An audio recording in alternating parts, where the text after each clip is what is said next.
बिस्मिल्लाहिर्रहमानिर्रहीम। मैं हूं मलिक मोहम्मद अली, प्रोग्राम बात से बात मलिक मोहम्मद अली के साथ। अजीम सूफी बुजुर्ग हजरत बाबा फरीदुद्दीन गंज शकर रहमतुल्लाह अलैह, जिनका मज़ार अक़दस पाकपतन शरीफ में वाक़या है, जो साहिवाल डिवीज़न का अहम ज़िला है, सूबा पंजाब का अहम ज़िला है और 800 सालों से अजीम सूफी बुजुर्ग हजरत बाबा फरीदुद्दीन गंज शकर का उर्स मनाया जाता है। मुहर्रम अल हराम में इसका बाकायदा आगाज होता है, जबकि 25 ज़िलहज को इसकी इब्तदाई रसूमात शुरू हो जाती हैं। तो मज़ार हजरत बाबा फरीदुद्दीन की तज़ीन व आरैश और तोसी के हवाले से एक बड़ा तरक्याती काम जारी है। साबिक निगरान वज़ीर आला पंजाब सैयद मोहसिन नकवी ने दरबार हजरत बाबा फरीदुद्दीन की तज़ीन व आरैश के हवाले से 73 करोड़ रुपए की ग्रांट की मंजूरी दी थी और इस ग्रांट की मंजूरी के बाद इब्तदाई काम भी शुरू हो गया, तेजी से काम शुरू हुआ। और जब निगरान वज़ीर आला सैयद मोहसिन नकवी के निगरानी का आखिरी दिन चल रहे थे, तो उन्होंने बाकायदा तौर पर दरबार हजरत बाबा फरीदुद्दीन पर आकर इस बड़े प्रोजेक्ट का संग बुनियाद भी रखा। इस हवाले से हम बात करेंगे कि तकरीबन 3 माह बाद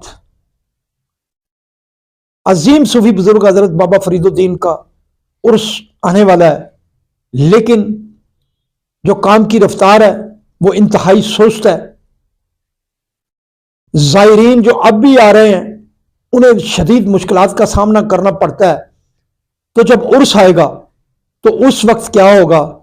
टाइम बड़ा मुख्तसर है लेकिन काम बहुत सुस्त है। इस हवाले से आज बात करेंगे। और प्यारे दोस्तों, जिन दोस्तों ने अभी तक हमारे प्रोग्राम को सब्सक्राइब नहीं किया, बड़े मेहरबानी वो हमारे चैनल को सब्सक्राइब भी करें, लाइक भी करें और शेयर भी करें। और हम बात कर रहे हैं अजीम सूफी बुजुर्ग हजरत बाबा फरीदुद्दीन गंज शकर रहमतुल्लाह अलैह के मज़ार के हवाले से जो तसीब प्रोजेक्ट था, जो साबिक वज़ीर आला निगरान सैयद मोहसिन नकवी ने 73 करोड़ रुपए की लागत से शुरू कराया। इस पर इब्तदा में तो काफ़ी तेज़ी आई और बड़े सारे वो डे बाई डे जो सैयद मोहसिन नकवी थे वो कमिश्नर साहिवाल से और डिप्टी कमिश्नर पाकपतन से इसके काम के हवाले से रिपोर्ट्स तलब करते थे। और इब्तदाई तौर पर तो ये काम बड़ा तेज़ी से शुरू हुआ और लग रहा था कि यह उर्स हज़रत बाबा फरीदुद्दीन से कबल ये काफ़ी हद तक कंप्लीट हो जाएगा। लेकिन अब इस प्रोजेक्ट पर सुस्ती दिखाई दे रही है, जिसकी वजह से जो अभी भी हकीकत में हज़ारों की तादाद में ज़ायरीन रोज़ाना की बुनियाद पर पाकपतन आते हैं और दरबार पर हाज़िरी देते हैं। अब बड़े सारे मसाइल का ज़ायरीन को सामना करना पड़ता है, शदीद मुश्किलात होती हैं। इसके साथ साथ अब चूँकि जो उर्स हज़रत बाबा फरीद है उसमें तकरीबन 3 माह का अरसा रह गया, लेकिन अभी तक जो काम की सूरत हाल है, ऐसे नहीं लग रहा कि आधा काम भी मुकम्मल हो जाए, 25% काम भी मुकम्मल हो जाए। अब सवाल यह है कि उर्स हज़रत बाबा फरीदुद्दीन जो 25 ज़िलहज से जिसका बाकायदा तौर पर रसूमात का आगाज़ होता है और 15 रोज़ा उर्स जो हम समझते हैं कि पाकिस्तान के मज़ारात का और औलिया चिश्त का सबसे बड़ा मरकज़ है। और ये उर्स पाकिस्तान बल्कि बड़े सगीर पाको हिंद का एक बड़ा उर्स है जो 15 रोज़ तक जारी रहता है। और इन 15 रोज़ के दरमियान पाकपतन के अंदर तकरीबन 25 से 30 लाख ज़ायरीन पाकपतन आते हैं 15 दिनों में। तो इतनी बड़ी तादाद में जब ज़ायरीन पाकपतन आएंगे तो फिर उस हवाले से ज़ायरीन को किन मुश्किलात का सामना, बल्कि हम समझते हैं कि इंतज़ामिया के लिए भी ये सिक्योरिटी पॉइंट ऑफ व्यू से बड़े सारे मामलात सामने आएंगे। तो अब भी 3 माह का वक्त बाकी है। अगर इस प्रोजेक्ट को कुछ तेज़ी से शुरू किया जाए ताकि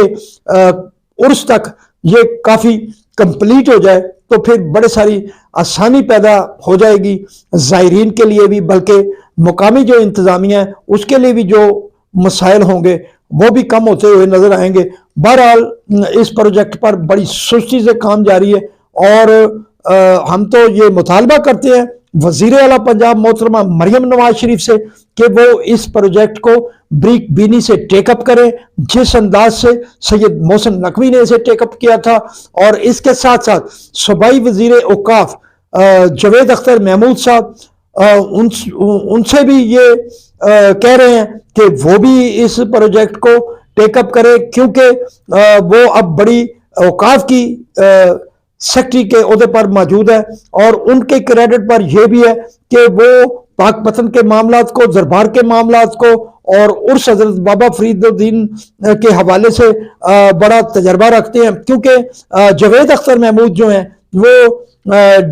ڈی سی او پاک پتن بھی رہ چکے ہیں، اس کے ساتھ ساتھ وہ کمشنر ساہیوال ڈویژن کے عہدے پر بھی کام کر چکے ہیں۔ وہ پاک پتن کے حوالے سے اور دربار کے حوالے سے زائرین کو جو مسائل درپیش ہوتے ہیں ان سے وہ بذات خود بخوبی آگاہ ہے۔ اب وزیر اعلیٰ پنجاب محترمہ مریم نواز شریف اور جاوید اختر محمود اس پروجیکٹ کو درست انداز میں ٹیک اپ کریں، تاکہ یہ پروجیکٹ تیزی سے تعمیر کی طرف جائے، تاکہ آنے والے 3 ماہ کے بعد جو عرس شروع ہوگا اس میں زائرین کو اتنی زیادہ مشکلات کا سامنا نہ کرنا پڑے جس انداز سے آج زائرین کو سامنا کرنا پڑ رہا ہے۔ بلکہ اس حوالے سے ہم ایک یہ بھی تجویز دیتے ہیں کہ جو زائرین کے لیے کار پارکنگ کا سلسلہ ہوتا ہے اس کو بھی کہیں دوسری جگہ پر منتقل کیا جائے، چونکہ اب تو اس ایریا میں روڈز پر کافی ساری مشکلات کا سامنا کرنا پڑتا ہے لوگوں کو۔ تو اس حوالے سے زائرین کی اس پریشانی کے ازالہ کے لیے بھی جو عرس کے موقع پر تو کر دی جاتی ہیں، پارکنگ بنا دی جاتی ہے، لیکن اگر اب بھی روٹین میں اگر کوئی ایسا فارمولا بنا لیا جائے تاکہ جو ادھر ابھی تعمیر کے حوالے سے بھی اور بڑا ہی کنجسٹڈ ایریا ہونے کی وجہ سے وہاں جو ٹریفک کا ماحول بنتا ہے اور زائرین کو بھی پریشانی ہوتی ہے، تو اس حوالے سے زائرین کی سہولت کے لیے کوئی ایسا فارمولا بنایا جائے تاکہ جو زائرین کی جو پارکنگ ہوتی ہے وہ کسی دوسری جگہ پر منتقل کی جائے، تاکہ آگے نہ تو گاڑیوں کا اتنا رش ہو اور نہ دیگر جو شہروں سے آنے والے زائرین ہیں انہیں کسی قسم کی کسی پریشانی کا سامنا کرنا پڑے۔ بہرحال عرس حضرت بابا فرید الدین میں صرف 3 ماہ باقی ہیں، تو اس سے پہلے جس انداز سے سید محسن نقوی کے دور میں اس کام پر تیزی تھی، اس انداز میں اب محترمہ مریم نواز شریف، وزیر اعلیٰ پنجاب اور سیکرٹری اوقاف پنجاب جاوید اختر محمود اس کام پر توجہ دے خصوصی، اور اس کام کو تیزی سے مکمل کروانے کے لیے اپنا بھرپور کردار ادا کریں۔ سلام پاکستان، سلام اوورسیز، اللہ حافظ۔